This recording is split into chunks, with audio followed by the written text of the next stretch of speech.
C'est un film de Romain Gavras, ce serait la première étiquette que je pourrais mettre dessus.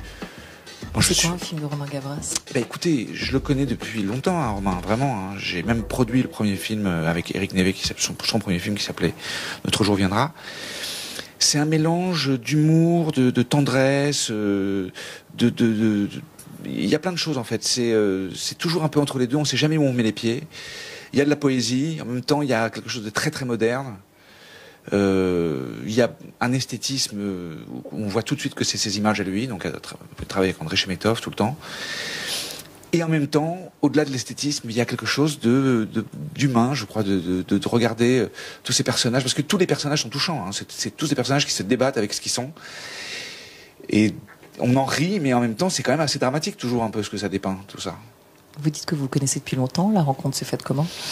Je connais Romain de l'époque de Courtrajmé, même les débuts de Courtrajmé, qui était un groupe donc où il faisait des courts-métrages, comme son nom l'indique, avec Kim Chapiron. Et je les ai rencontrés littéralement quand ils avaient 14-15 ans, puisqu'ils habitaient le même immeuble que Mathieu Kassovitz, avec qui j'étais en train de préparer, puis tourner, tout ça, les films de l'époque. Et il y avait aussi Chris Marker dans ce même immeuble. Donc il y avait quand même, c'était un immeuble de cinéma, on peut dire, vraiment, avec complètement tagué partout, etc. Et donc je voyais Kim et Romain qui venaient et qui nous filmaient avec des caméras pourries, et ensuite faisaient des courts-métrages. Puis après j'ai fait des courts-métrages avec eux, et puis après des longs-métrages, et puis nous voilà aujourd'hui à Cannes.